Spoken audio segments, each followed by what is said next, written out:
manoloana ny fanoloana ireo mpikambana sasany eo anivon'ny fitsarana avy momba ny lalam-pandrenana dia nilaza androany Régis Ramanonsoa fa tsy tokony asiana resaka be ny mahakasika izany.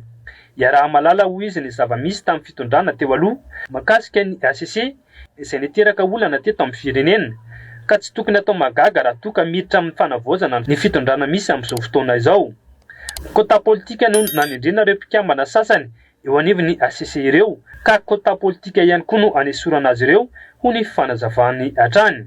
Everiko hoe tsy tokony hagaga zava-misy toerana raha eto amin'ny firenena, indrindra fa io resaka ACC io zao hoe tsy atao magaga satria iaraha mahalala tsara ny zavatra nisy teto amin'ny firenena.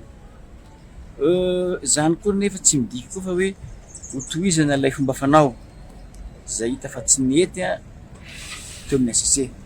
Aleo angamba zavatra resaka raha ny fitondrana nisy teo aloha dia anisany nametraka olana goavana io ACC io ary tsy nisy tsy nitaraina tamin'izany izy amintsika rehetra samy naneho ny hevo. Ka amin'izao fotoana izao indray rehefa mitranga indray zao zavatra misy zao dia ho gaga ve tsika mpanao politika, ho gaga ve tsika vahoaka, fa maninona rehefa mpitondra amin'izao fotoana izao no miseho zao zavatra zao dia ho taitra marina fa hoe samy mitaky ny fanavaozana tsika. Ary everiko azo zao izay tokoa ny tena fanavaozana satria inona moa ny fanavaozana ilayntsika tsy ny fanovana.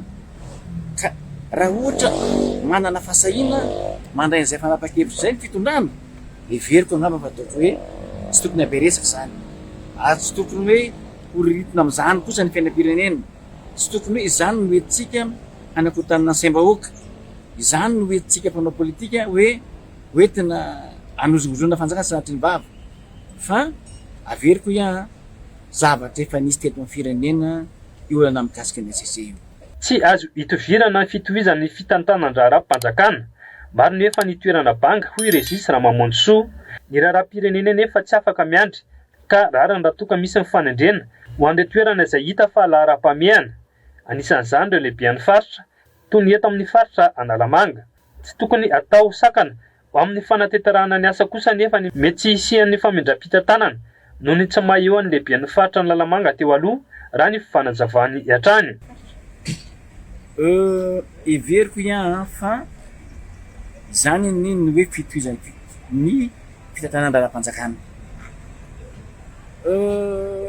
Mahita tsika fa banga ela loatra ny toeran'ny lehiben'ny faritra. Ny raharaham-pirenena tsy afaka miandry fa mandroso ara-dalàna ary averiko foana hoe izay ilay fanavaozana. Io tsy tokony sakana mihitsy ny hoe fa nahoana ny sasany tsy voatendry ohatr'izany fa ny zavatra rehetra misy fotoana ary eo koa ny lahara-pahamehana.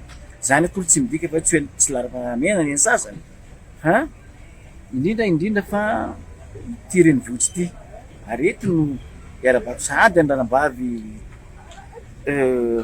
aty Madame Clémence satria zava-dehibe tokoa miandry azy ary isoarako ny président Mikael nametraka ny fampisana aminy satria iza hoe ity ny renivohitra ity nitakatra Madagasikara everiko fa rariny loatra ohatra ka napetraka miloha izy ary io ohatran'ny rehetra ny hoe ohatran'ny ministère rehetra rehefa nitondrena teo ny ministre misy ny famindram-pahefana misy tsy teta toerana fa zany tsy sakana amin'ny asa zany koa tsy midika kosa hoe fa dia tsy hijery ny gabraraka fa ino anjara ny tompona raiky zany fa mba tsy hipetraka kosa ny sakana fa rehefa napetraka eo ianao dia mijery anao ny vahoaka adidinao amin'ny firenena no ataonao indrindra fa eto amin'ity renivohitra ity.